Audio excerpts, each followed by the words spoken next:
que a gente consiga, né, observar, vamos dizer, aqui é claramente uma área verde, né? Um pouco desmatada, mas já aqui, por exemplo, a presença, né, de uma cobertura vegetal mais abundante. Mas eu não consigo ter um limite definido, principalmente de quando você trabalha em escalas maiores, né? A gente não consegue ter esse limite tão bem definido. Então, cada valor desse, ele tem, de certa forma, uma valorização numérica. Por exemplo, né, trazendo novamente aquele exemplo que eu trouxe sobre quando a gente trabalha com índice de desenvolvimento vegetal. Essas partes, né, que têm uma cobertura vegetal mais presente, e essas mais ausentes, elas vão ter um valor diferente. E através desse cálculo, né, que a gente vai fazer muito mais para frente, a gente vai conseguir saber a diferenciação dessas imagens. Então, é importante, né, que a gente entenda a diferença dessas camadas de vetorização em camadas matriciais ou camadas rastas, porque elas vão definir e vão ser extremamente importantes, né, para que, de certa forma, a gente conseguir manipular e organizar esses dados. Então, as imagens de satélites, né, como essa do Google Satélites, elas são camadas rastas, né? E isso é uma aplicação muito importante. Quando a gente pensa, por exemplo, em imagens do Sentinel-2, do Landsat, né, que são a constelação de satélites muito conhecidas, todas essas formações, né, desses ortomosaicos ou mosaicos, a qual a gente vai estar verificando, elas são formadas por pixels. Então, toda imagem de satélite, elas são rastras. E cada pixel desse, ele vai ser representado por um valor que é relacionado à energia registrada pelo esse sensor. Por isso que a gente consegue fazer esses cálculos muito bem específicos, né? Como, por exemplo, um índice de desenvolvimento vegetal, como o NDVI.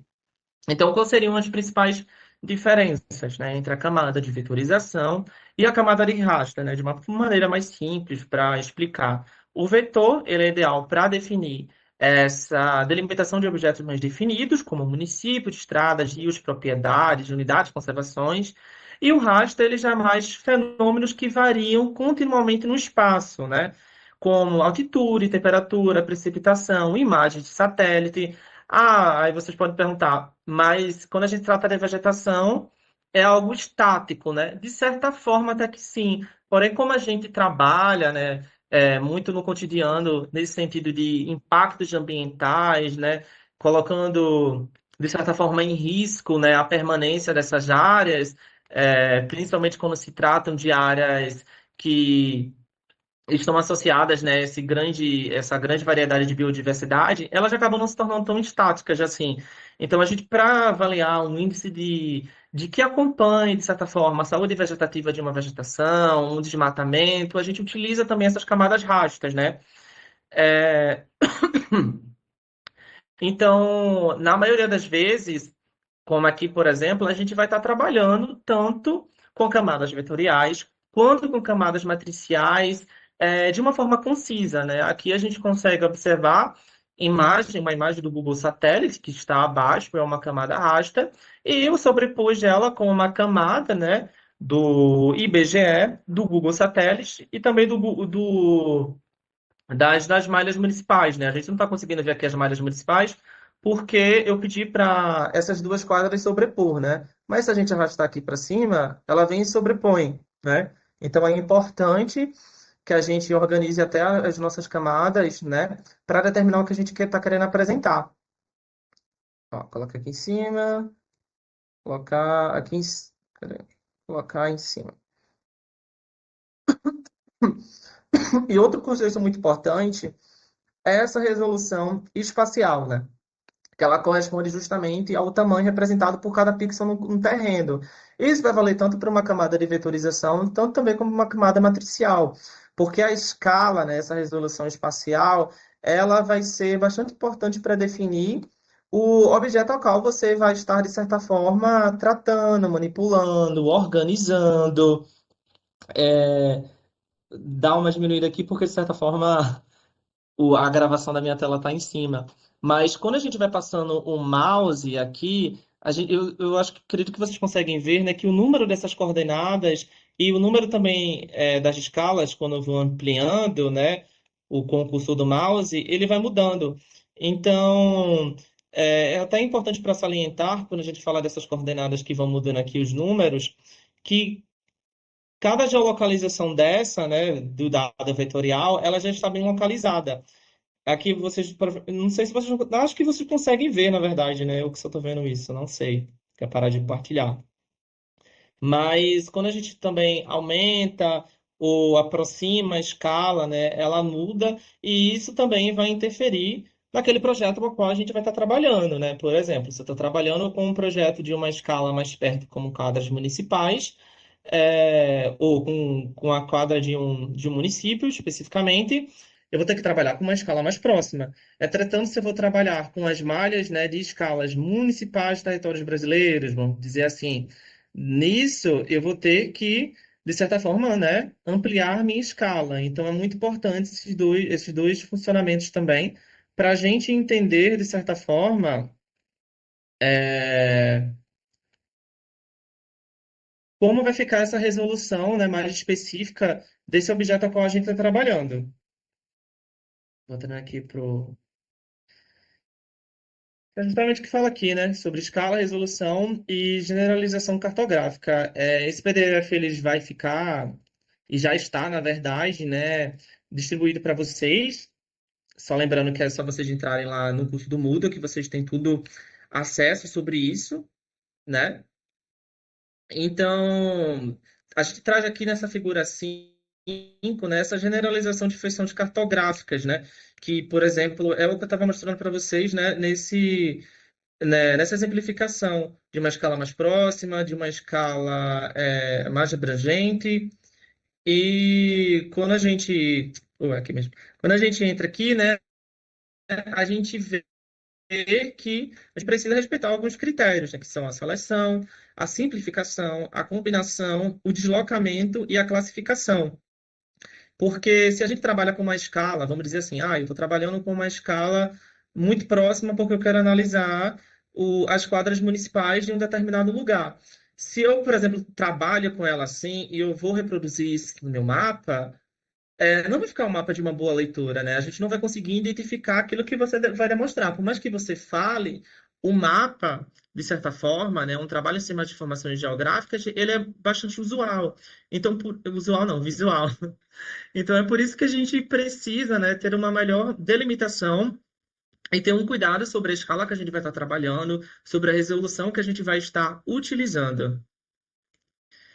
Daqui a gente tem essa simplificação, né? Se eu boto uma linha e ela simplificada fica desse jeito, tem algo mais exagerado, algo mais combinado, que seriam numa larga escala e numa escala menor, né? Então a gente consegue, por exemplo, ter visualizações diferentes, né, dessas feições cartográficas, a depender desse tipo de escala que a gente vai estar delimitando, que a gente vai estar trabalhando e manipulando dentro do QGIS. Então é muito importante se atentar a isso.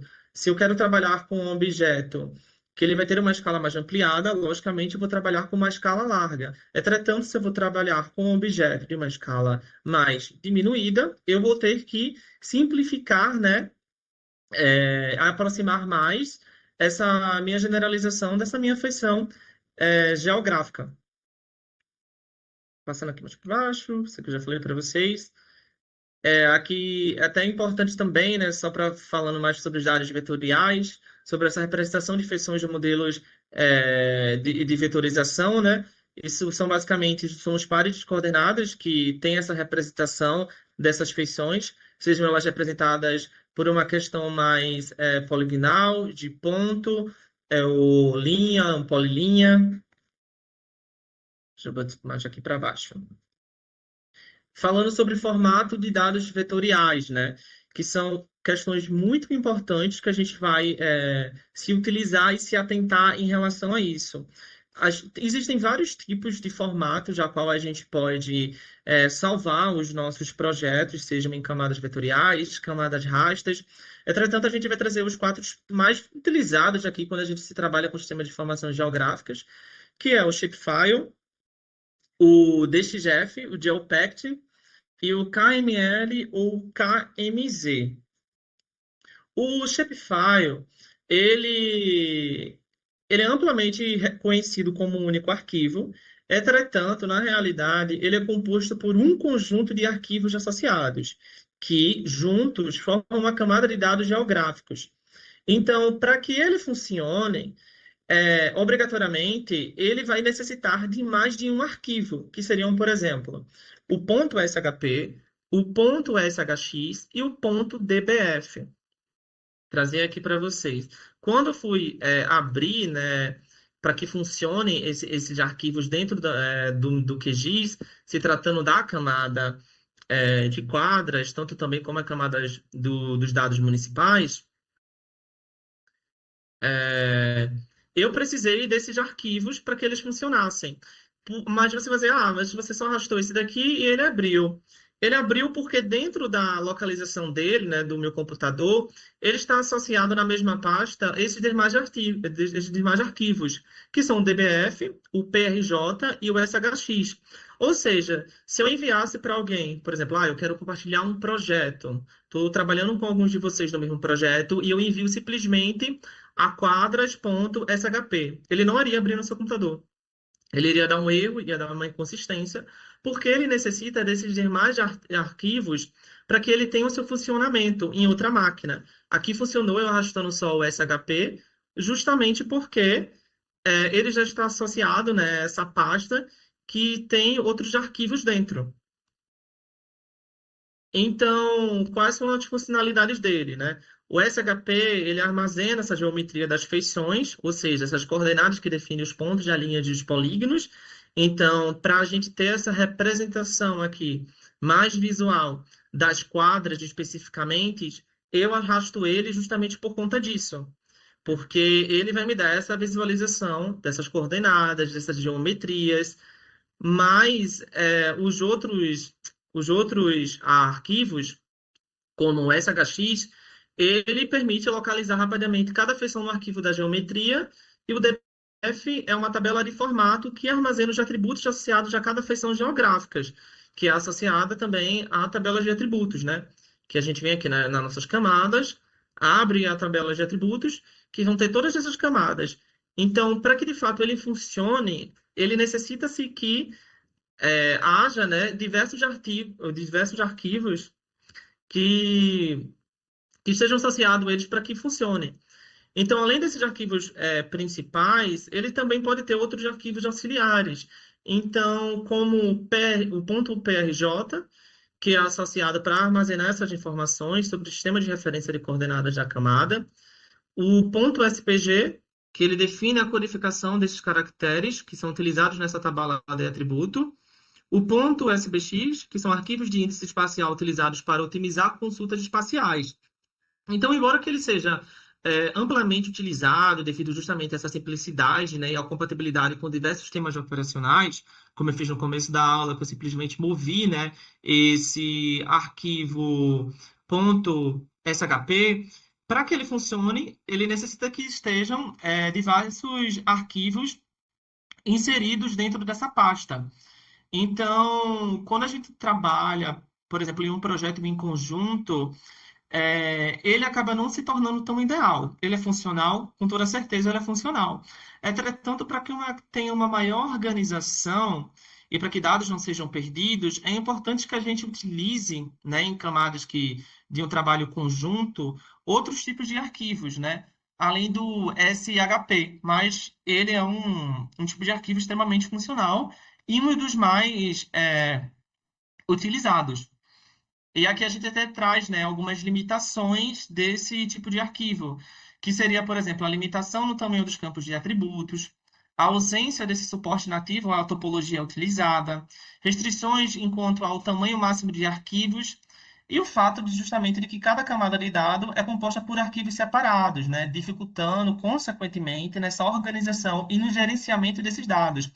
Ainda mais quando a gente está trabalhando em um projeto que é associado a mais de uma pessoa.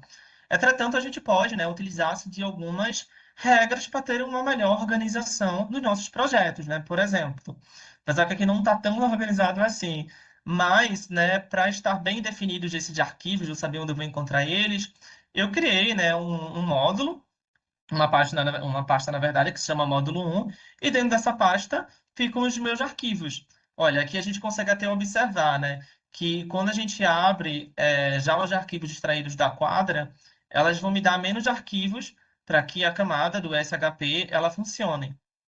Mas quando eu abro o shapefile das malhas municipais do território brasileiro, eu consigo já perceber aqui que tem mais arquivos, né, dados, na verdade, associados a esse tipo de arquivo que é o shapefile. Então, justamente porque é uma camada mais robusta, que tem mais dados. Então, quando a gente está trabalhando um projeto muito grande, imagina que tem diversas camadas. Sei lá, eu vou só enviar esse para alguém aqui. Daí eu vou ter que enviar essa camada com diversos dados dentro, essa outra camada com diversos dados dentro, e assim por consequentemente. Né? Se eu estivesse trabalhando com, com outros tipos de camadas mais específicas, eu teria que enviar outros dados. Então, de certa forma, vai haver, né, uma desorganização. Por mais que aqui esteja organizado, você pode se confundir, pode esquecer de enviar algum arquivo. Então, quando a gente está trabalhando, né, em um projeto que seja mais voltado a questões associadas a um projeto conjunto com mais de um membro, não é tão, é, não é tão preferível que a gente use o shapefile. E o shapefile ele pode sim, né, armazenar os pontos, as linhas desses polígonos e ele tem essas limitações, né? Que é justamente nesses tipos de dados, nessa questão de organização. A gente também tem outros tipos, que, por exemplo, é o DXF. Ele permite justamente essa troca de dados entre softwares, mas são utilizados mais por entidades que estejam mais associadas a importar dados provenientes de projetos de engenharia, topografia, arquitetura. Então a gente não vai utilizar tanto, na verdade a gente não vai utilizar, né, esse DXF aqui, que ele é muito associado a um ambiente de CAD. Né, a gente vai utilizar o software do QGIS, né? O CAD, para quem não conhece, é outro tipo de software que a gente consegue também manipular dados. Não é exatamente tão igual ao QGIS, mas muitas das ferramentas que a gente consegue manipular, organizar, produzir dentro do ambiente do software do QGIS, a gente consegue também estar fazendo isso dentro do CAD. E ele foi justamente, ele não foi projetado para harmonizar essa estrutura de atributos geográficos. Então, ele limita justamente essa aplicação dele em análises mais complexas do sistema de informação geográficas. Então, por mais que ele seja muito conhecido, ele, de certa forma, não é tão utilizado no QGIS, mas no CAD sim. Então, entre o principal formato que se destaca é o GeoPact, que ele tem esse formato aberto para armazenamento de dados espaciais e a gente pode pensar nele como um banco de dados que ele permite armazenar múltiplas camadas vetoriais e de rastas em um único arquivo. E, diferentemente do Shapefile, né, o GeoPact ele justamente integra dentro de si geometria, atributos, metadados, sistema de referência espacial. Então, ele tem essa maior capacidade de armazenamento, ela tem essa maior integridade dos dados e ele tem essa maior eficiência no gerenciamento de grandes volumes de informação. Como, por exemplo, eu não vou abrir agora, porque justamente já está aberto lá dentro, mas ele fica assim, basicamente. Isso é um projeto do QGIS salvo no GeoPact. Então, nesse sentido, é muito mais fácil para a gente organizar. Por exemplo, dentro desse projeto, aqui desse módulo GeoPact, ele tem tantos dados dessas malhas municipais do Estado brasileiro, quanto das quadras associadas ao Distrito Federal. Tudo dentro de um arquivo que é o GeoPact. Então, ele engloba tudo isso aqui, ou poderia ser muito mais, eu poderia ter várias páginas, né, a depender desse tamanho do meu projeto aqui. Esse aqui eu só peguei para simplificar para vocês, mas e tudo é inserido dentro de um único arquivo. Então, ele é muito utilizado para quando a gente tem, né, justamente um projeto que é compartilhado por mais de um membro, a gente se utiliza-se o GeoPact justamente por conta dessa funcionalidade de organização, de envio também para demais pessoas, né? De certa forma. E ele é muito mais fácil, muito mais palpável, né? Salva também, nesse sentido, camadas rastras quanto de vetoriais. Então, ele é Ele é mais recente, não tão recente assim, e ele é justamente esse padrão aberto para armazenar dados geoespaciais. Aí você pode estar dizendo, eu salvo ele uma vez, eu posso editar e salvar coisas a mais dentro dele? Sim, você pode fazer isso dentro desse projeto. Projeto, desde que ele seja aberto, né, você tem essa opção de vir aqui em projeto, de salvar como esse projeto. É, E através disso você tem os seus formatos de salvar esse projeto. Então, por mais que um projeto que alguém envie para mim, que em GeoPact, né, já tenha dados pré-estabelecidos em camadas de matriciais, camadas vetoriais, eu consigo manipular, editar, adicionar novas informações nesse projeto e a partir disso consigo salvar e enviar para outra pessoa ou para mim mesmo, né, a depender se for um projeto sozinho. Então, dentro desses projetos de OPECT, a gente consegue armazenar dados de municípios, de estados, de unidades de conservações, de rios, de estradas, tudo isso de uma forma que ele carrega esse projeto como um todo, né? Como, por exemplo, eu havia dito aqui anteriormente, dentro desse módulo 1, que é o nome do módulo da nossa aula, existem tantos dados de quadras quanto dados dos municípios, né, dos estados brasileiros. Eu poderia ter outros tipos de informações aqui. Informações de vegetações, informações associadas a ciclovias, a questões urbanísticas, a dados populacionais. E esse projeto, ele justamente conseguiria armazenar tudo isso. Então, a principal diferenciação dele, que é o que eu mais utilizo também, é justamente essa forma de você organizar. Então, as diferenças são: o Shapefile, ele é muito difundido, ele tem uma excelente, sim, compatibilidade, ele tem um formato mais tradicionais, mas ele possui limitações e são vários arquivos, né, associados dentro dele, e isso pode ocasionar para a gente, de certa forma, uma confusão. Então, o GeoPact, ele tem um formato mais moderno, ele é tudo em um único arquivo, ele suporta múltiplas camadas, ele é baseado nesse banco de dados, então ele é uma excelente organização de projetos. Então, o Shapefile ele não deixou de existir, mas o GeoPact ele oferece diversas vantagens, né, para esse fluxo de trabalhos mais modernos, quando a gente trabalha, né, com elementos de acompanhamento de dados, de monitoramento. É muito mais fácil a gente estar utilizando o GeoPact do que o Shapefile em si. Outros dois importantes é o KML e o KMZ, que ele é utilizado principalmente para representar informações geográficas em ambiente como o Google Earth. Ele armazena também pontos, linhas, polígonos, informações descritivas, estilos. E o KMZ é basicamente uma versão apenas compactada do KML.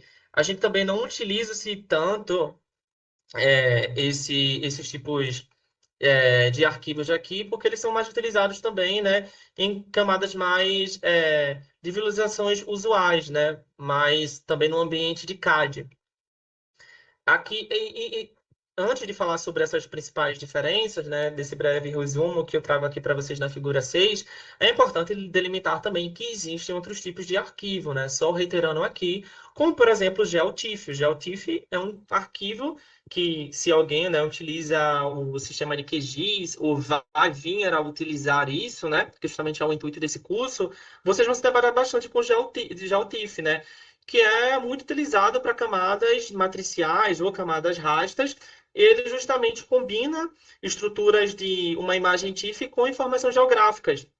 Então, dentro dele a gente pode encontrar sistema de coordenadas, localizações, sistemas de referências, tamanho de pixels. E ele é muito utilizado quando a gente trabalha, por exemplo, em questões de índice de desenvolvimento vegetal, como análise de NDVI, MNWI, modelos digitais de elevações, imagens de satélite de uma forma geral. Então, quando a gente trabalha muito com camadas rastras, a gente trabalha com esses arquivos de ALTIF. Então, existem outros tipos de arquivos, sim, que vocês vão estar utilizando, que vocês vão estar, de certa forma, importando ou exportando esses dados, né? E vocês vão se deparar. Mas a gente trouxe basicamente aqui os mais principais no sentido de que é mais utilizados, né? Tem essas popularidades. Então, as principais diferenças aqui deles. O Shapefile, ele é esse arquivo que é um conjunto de arquivos que eles devem permanecer juntos na mesma página para que funcionem na mesma pasta. Então, a gente vai ter o ponto .shp, que é associado à geometria, o ponto .hx, que é associado ao índice de geometria, o ponto DBF, que é associado já a atributos, o ponto PRJ, que é um sistema de referências, o ponto SPG, o ponto SBN e o ponto SBX. Já o GeoPact, ele vai atribuir tudo isso que o Shapefile ele atribui. Dentro dele você vai encontrar geometrias, atributos, metadados, o CRS, né, que é a projeção daquela manipulação de dados que você vai estar, de certa forma, trabalhando, manipulando, e você vai encontrar tudo isso no arquivo único. E esse é o principal diferencial dele do Shapefile. Já o KML, como eu falei para vocês, e o KMZ, o KML ele é um arquivo compactado que vai conter o ponto KML. Ou o KMZ é um arquivo compactado que vai conter o KML. Dentro dele você também vai encontrar polígonos, linhas, pontos, estilos, imagens, modelos 3D. E ele é justamente ideal para essa visualização e compartilhamento do Google Earth, né? E o ponto deste Jeff, que é mais utilizado também para projetos de CAD, de engenharia, mas a gente encontra também importações dele para um sistema de informações geográficas, mas ele é limitado para análises espaciais complexas. Então, o que é que a gente tira em relação a isso? A escolha desse formato de armazenamento desses dados vetoriais, ou formatos também matriciais, que a gente vai encontrar dentro do GeoPact, né, ou do GeoTIFF, que eu trouxe para vocês, mas não está apresentado aqui no PDF, ele vai depender muito do objetivo da aplicação e do ambiente de trabalho, né? A depender daquilo que vocês querem utilizar, que vocês querem, de certa forma, manipular dentro do sistema de informações geográficas. Claramente, se eu vou estar trabalhando com uma estrutura de um sistema de informações geográficas que estejam, por exemplo, associadas a um sistema de vetorização, a um sistema de raster, como trouxe esse exemplo, apesar que esse exemplo é muito simplificado, né, a depender dos projetos que vocês vão estar trabalhando aqui dentro do software do QGIS, a gente vai ter um arquivo que é mais essencial para ele, que seria basicamente o sistema de GeoPact, né? A gente não vai utilizar tanto Shapefile porque vão ser diversos arquivos e isso vai trazer uma desorganização, principalmente reiterando se for um trabalho conjunto com outra pessoa, né? Vocês vão ter que abrir, só lembrando aqui, diversos arquivos. Eu, particularmente, já acho isso aqui muito, né? E isso aqui só se trata de dois, apesar que está organizadinho. Deixa eu botar aqui. Então, vai depender muito do que vocês, de certa forma, vão estar manipulando, né? Para o que vocês querem utilizar esses dados, o que são esses dados, né? Aqui a gente também já traz dados das camadas, né, matriciais, eu expliquei para vocês mais de acima, mas aqui a gente tem, né, essa figura 7, ela representa essas feições de resolução de camadas matriciais ou camadas rastas, né, dessa representação que eu falei para vocês do valor de células.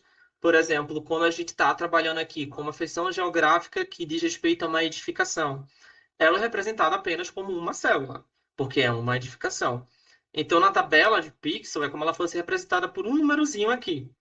Quando a gente está tratando já como uma rodovia, ela é representada como umas células adjacentes, ou seja, para que essa imagem dessa rodovia ela seja representada através de uma imagem de sensoramento remoto, né, captada por um satélite, ela vai representar e vai consumir mais de um conjunto de células, né? Porque é uma imagem muito maior. Da mesma forma, quando a gente é representado por áreas contíguas, como o uso da terra. A gente está falando sobre, por exemplo, um ciclo hídrico, de certa forma, né? Uma agricultura, uma água, ela vai estar sendo representada por valores maximizados nesse número de células, né? Por exemplo, aqui a gente consegue perceber isso, né? Que para identificar, por exemplo, essa camada hídrica, é um número de células muito maior do que a gente vai identificar, por exemplo, essa porção de árvores, né? Ou essa porçãozinha de árvores. Então, essa porção de árvores, por exemplo, ela está sendo indicada em uma célula. Mas aqui, para a gente representar essa imagem, né, desse recurso hídrico, é muito mais do que uma célula. Não vai aparecer tão pixelada para vocês por conta do azul, mas dá para ver que há algumas variações, né, estabelecidas aqui dentro. Como, por exemplo, aqui já são um conjunto maiores de células, porque, né, tem uma presença maior de um nível de vegetação. E aqui só, basicamente, né, especificando o que eu tenho trazido para vocês anteriormente sobre o alto detalhamento, o detalhamento moderado e o baixo detalhamento, que vão estar sendo, né, claramente associados ao tipo de escala. Se eu aproximo mais, eu não vou ter um alto detalhamento, né?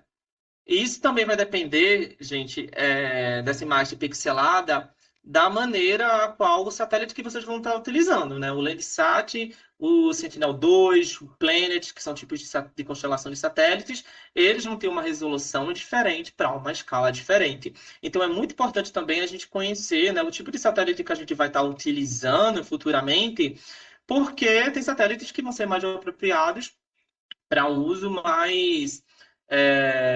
mais delimitado, né? Numa escala mais aproximada. E tem satélites que vão ter uma visualização melhor para uma escala mais moderada, uma escala mais ampla. Então, isso vai também depender. Passar aqui para baixo. Né? Tá.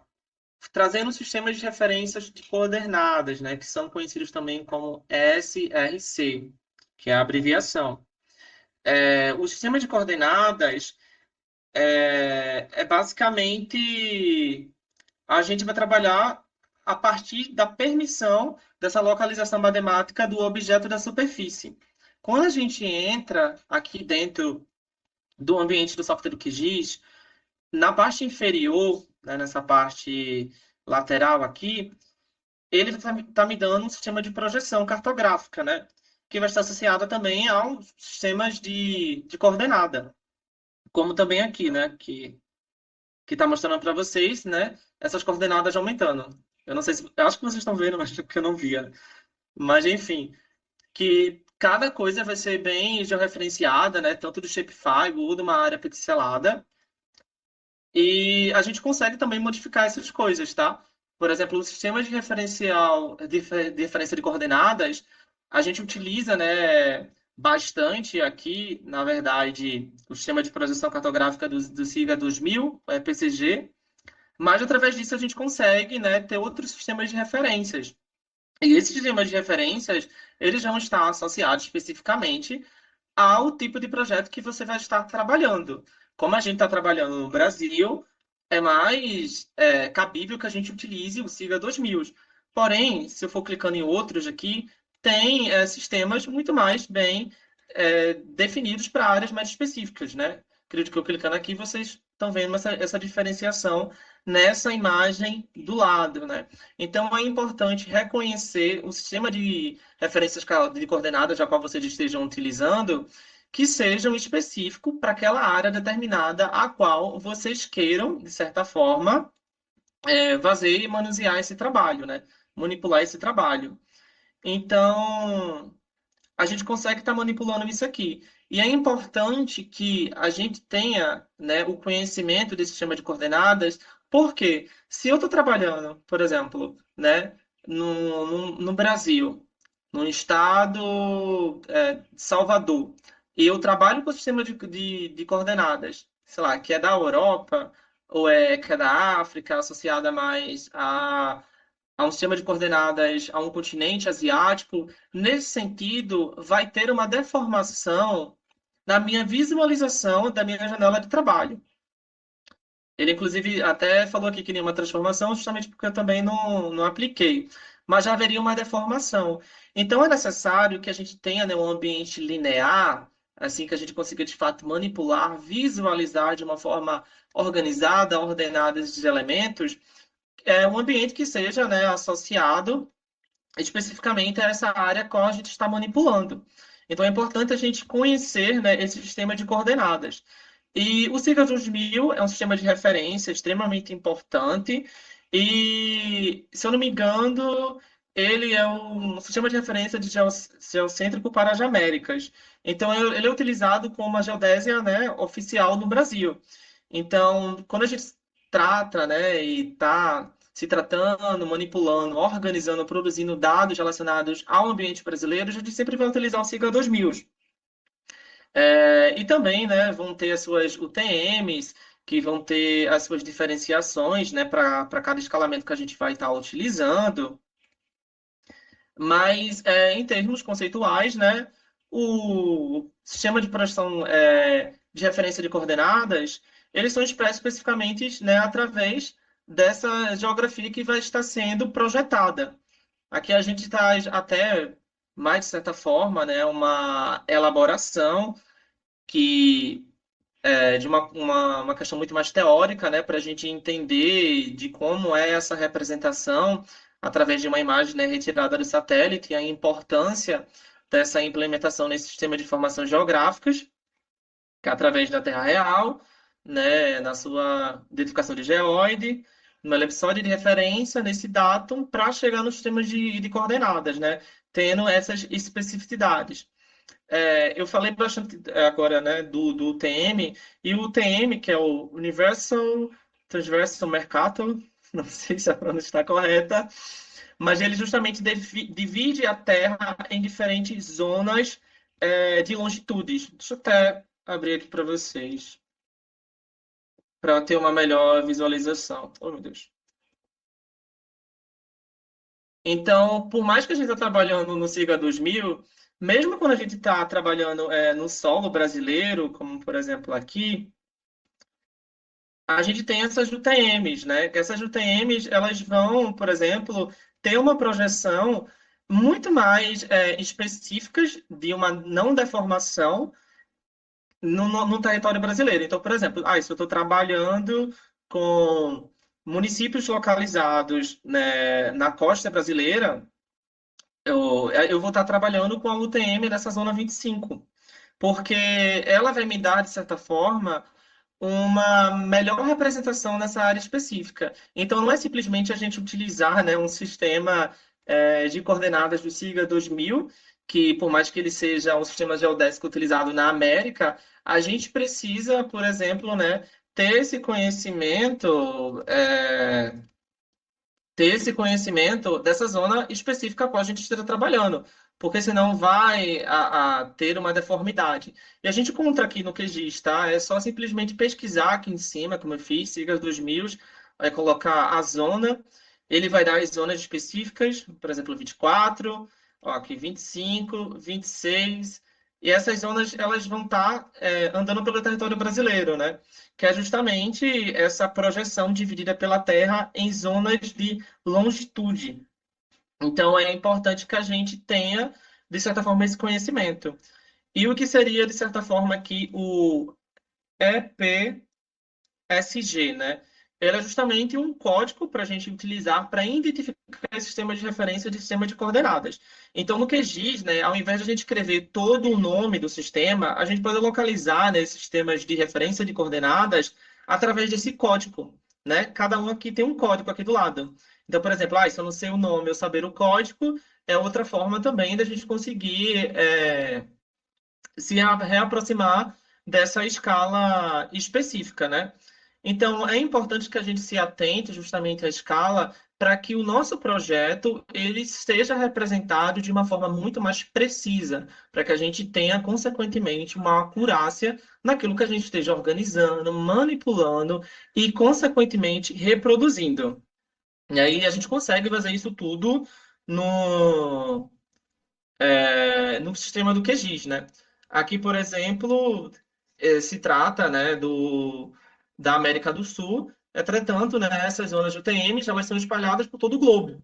Então, são áreas específicas para que não haja uma deformação na representação dessas imagens, né? Então, essa imagem está aqui desse jeito, tão linear, tão perfeitinho, justamente porque elas estão alinhadas, né, nesses sistemas de referência de coordenadas.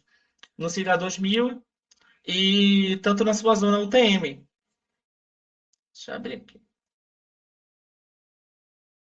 Né? E aqui, basicamente, o PDF ele fala, né, sobre essas importâncias. Vocês vão ter acesso a isso, né? Só relembrando para vocês que é basicamente vocês vêm aqui no módulo 2 ou no módulo 1, que estava dando aula no módulo 2. No módulo 1, vocês vêm em aspectos teóricos. E notas de aula, só é dar um clique que vocês têm acesso a todo esse documento, né? Eles estão explicando de uma forma bastante teórica, né? Sobre sobre tudo que foi abordado na aula aqui dentro. Gente, vocês têm alguma dúvida? Danilo quer fazer alguma consideração? Danilo tá aí? Ah, Opa, tô acompanhando aqui. É que só pegar o mouse aqui e colocar a câmera e o microfone. Não, tá ótimo. Pessoal, estão conseguindo entender? Para quem está começando, que eu lembro, agora eu não lembro quem são as pessoas, né? Mas alguns falam que estão tendo contato agora com QGIS e tal, às vezes até assusta. Mas não precisa se assustar, não, né? São coisas novas, mas a gente está aqui para estar auxiliando vocês, né? No que for preciso, né? Conseguindo entender? Aí eu vou até disponibilizar para vocês, logo daqui, na hora que acabar a aula, uns infográficos sobre o que o Jadson, né, falou aqui na aula. Né? A gente elaborou que esses infográficos são interessantes para ajudar vocês a ter uma familiaridade maior aí com o QGIS e com esse mundo da geoinformação. Alguém tem alguma dúvida? Alguma pergunta? Eu acho que só na hora. Ah, o Raif, é assim que fala, desculpa, não sei se está pronunciando correto. Anderson, pode falar. Estão me ouvindo? Estão ouvindo bem.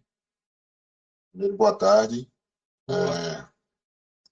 Deu para acompanhar aí as explicações do Jackson, mas eu fiquei com uma dúvida com relação ao curso em si. Essa, a gente praticamente viu toda a parte teórica do módulo um e nós temos alguns tópicos a serem realizados com relação à parte prática. Finalizada essa parte prática, tem algum tipo de atividade que eu não consegui identificar aqui na interface do Moodle? Se tem algum tipo de atividade que finaliza o módulo um, a gente basta colocar o ticket de que a gente já concluiu todas as etapas, ou se tem alguma avaliação específica para cada módulo. Eu não Não, consegui não, não temos, identificar. não temos a gente até no início, a gente pensou em colocar essa atividade, né, para finalizar. Mas o que que acontece? Como vocês estão fazendo aí, muitos que foram convidados a estar participando do curso, às vezes tem que viajar, tem que ter suas atividades ao longo do curso, né? Então a gente eliminou essa, porque senão às vezes, pô, tem que fazer essa atividade, não deu tempo de acompanhar, e aí a ideia maior é de estar passando para vocês o conhecimento, né? Então a gente não vai fazer nenhuma avaliação, não. É mais do passar o conhecimento para vocês. E aquilo que eu disse no primeiro dia, né? A gente começou a ter. Esse é o primeiro contato. Mas sempre, mesmo que você quer acabar o curso, mais para frente, pô, tô trabalhando com isso, trabalhando com aquilo. A gente, como educador, vocês podem estar perguntando, vocês têm meu zap, né? Podem estar perguntando à vontade. Tanto é que quando vocês forem, antes de iniciar o módulo 3, eu vou mandar para vocês alguns exercícios para vocês fazerem, né? Tipo assim, vamos ver se vocês lembram o que foi dado na aula, porque são várias informações, né? E aquilo, quem trabalha com computador e tal, tudo, né? Sabe que o que conta muito é a prática, né? Igual, por exemplo, quando você vai aprender a dirigir, né? Eu fui tentar aprender a dirigir, rapaz, eu falei, não, não vou aprender a dirigir, não, é muito vira aqui, vira ali, tal, é muita coisa. Mas hoje você faz automático. Quem levantou a mão? Juarez, né? Isso.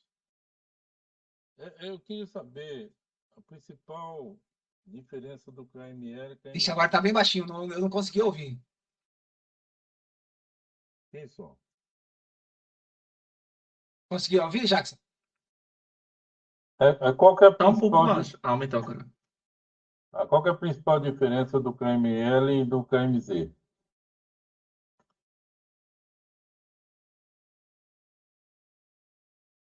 Você consegue me A principal explicar? diferença. Ah, não, O deu para entender KML e o assim. KMZ. É, A diferença, né, principal. isso.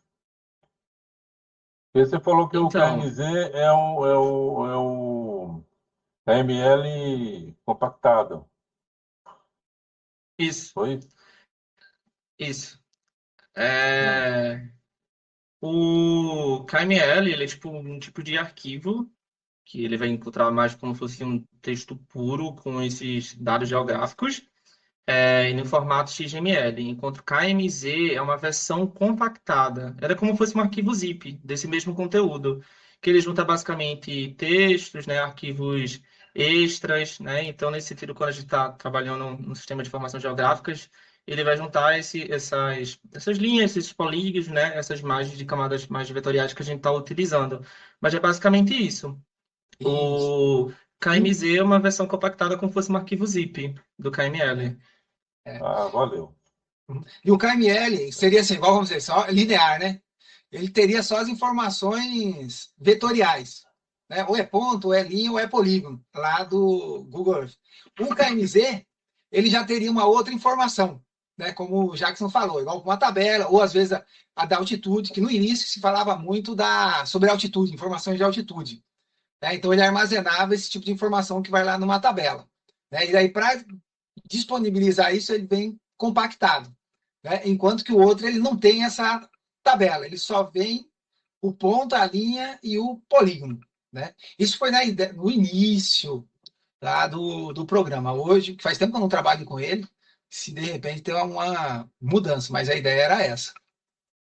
Né? É igual, por exemplo, eu sei que tem um pessoal daqui da engenharia, né? Não sei, não lembro qual que é a formação do Juarez. Igual a gente tem lá DWG e o DXF. Né? O DWG é mais do AutoCAD. O DXF seria uma forma genérica de ter interoperabilidade, que a gente usa esse termo, desculpa, com outros programas que trabalham também com o CAD. Né? É lógico que daí o AutoCAD, no início, ele aí foi saindo vários outros programas, tal, tudo, e o DWG acabou sendo utilizado também em outros programas, mas quem já trabalhou com CAD sabe a importância do DWG, e até antigamente, quando era compartilhado, você ia trabalhar com algum programa, né, que vem do CAD, o R12, não sei se é do tempo de vocês, né? O Release 12, né, que é a versão 12, não tinha problema nenhum com outras versões. Quando tem alguma coisa mais atualizada, dava problema. Né? Hoje já não sei, faz tempo que eu não trabalho com CAD, hoje eu já não sei. Mas também vou passar uma atividadezinha para vocês fazerem, pegando uns dados de CAD e fazendo a importação. Porque nós temos 3 tipos de dados de CAD, né? É o DWG, o DXF e o DGN. Não sei se vocês trabalham muito baixando dados do IBGE. Né? O IBGE tem alguns dados antigos que ele trabalhava com o formato DGN. Né? E até com o formato DGN, aí é o MacStation. E quando o DXF, o DWG vem lá do AutoCAD. Né? Danilo, Diga, eu formei em 80, 1980. massa. Não tinha nem computador naquele tempo. Surgiu Rapaz, eu vou mandar depois. eu fiz esses dias atrás, um infográfico do tempo que eu me formei em 80, em 96. Quando eu fiz a graduação também não tinha computador nenhum. Né? Eu fazia todos os mapas que a gente faz hoje no computador e tal, eu fazia todos na mão. Eu Né? também, trabalhei muito na mão. Então, daí tem antigamente tinha a mesa digitalizadora, hoje você vai falar para os alunos o que é mesa digitalizadora, rapaz, ninguém nem sabe. É isso aí. Eu já fui trabalhar na mesa digitalizadora para passar para o computador. E aí na mesa, você tinha que pegar, e não é igual hoje, você apertou uma vez o botão, né, e vai girando. Né? Igual, por exemplo, no AutoCAD, que eu falei do AutoCAD, o Jackson mostrou aqui, né, você tem a barra de rolagem aqui, você vai para frente e para trás. Cara, quando começou a usar o AutoCAD, ele não tinha essa barra de rolagem, você tinha que arrastar a tela, e demorava muito tempo. Né? Era bem interessante. Certo. E aí eu trabalhei nessa mesa digitalizadora, eu lembro que no final do dia, eu tirava a mão assim, o dedo não voltava. Você tinha que esquentar, porque ficava apertado. O botão você tinha que manter pressionado para ele fixar a linha. E aí, ó. Mas são tempos Valeu. da vida, né? Tá certo. Valeu, então. Mas valeu. Muito obrigado, viu? De nada. Se deixar aqui, história a gente tem pra caramba pra contar. Tem. Valeu. Valeu. Alguém tem mais alguma dúvida? Ou curiosidade? Eu tenho aqui, uma final. No projeto do QGIS, naturalmente, quando a gente vai salvar, ele salva em SHP, né? Shapefile, né? No padrão. Isso. E quando a gente vai fazer aquela questão lá de exportar para GPK, vocês vão adotar como padrão durante o curso o SHP ou a gente vai ficar salvando em GeoPack? Não, tanto é que a gente faz, a gente acaba utilizando os dois. Eu gosto muito de iniciar com o Shapefile, com os alunos que eu dou o curso, né? Que ele é mais simples, ele é separado, não tem problema de errar. Já o GeoPact, você pode trabalhar como se fosse simultaneamente com ponto, linha e polígono, né? Eu falo isso porque às vezes eu pego alguns alunos lá e às vezes eles se embananam todo nisso. E aí eu gosto de começar separado, mas nada impede que você possa estar trabalhando junto, né? Igual, acho que vai ter, na última semana, vai ter uns trabalhos que vai ser feito com GeoPackage, né? Mas a gente deixa muito livre. Tanto é que hoje, a gente está falando de GeoPackage, mas já estou vendo que tem outras, está saindo outras versões, igual o GeoJSON, né? Esse eu não sei ainda nem como é que funciona, mas está sendo muito utilizado aí, que é como se fosse semelhante ao GeoPackage, né? Mas vou mostrar para vocês como fazer na outra semana, como você pegar um arquivo shapefile e converter ele para GeoPackage, né? E também dá para fazer vice-versa. Ok, obrigado, pessoal. Nada. Mais alguma dúvida? E o legal, se você olhar lá, na hora que sair salvar o arquivo também, o formato vetorial, a quantidade de tipos de vetores é imensa. São os mais usados aqui, principalmente no Brasil, né? É o Shapefile e hoje em dia está avançando cada vez mais o GeoPackage.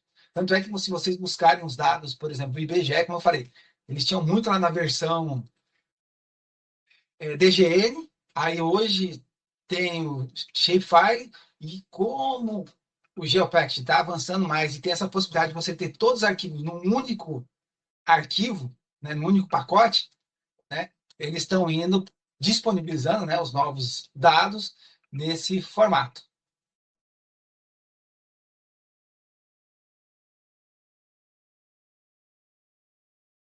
Beleza? Então tá. Então, pessoal, deixa eu encerrar a gravação aqui. Consegui gravar. Não consegui gravar os 5 primeiros minutos lá, que estava ruim. Mas depois eu consegui gravar. Deixa eu fechar aqui. Então tá. Gente, muito obrigado. Depois eu vou passar o vídeo aqui para o pessoal disponibilizar lá na aula.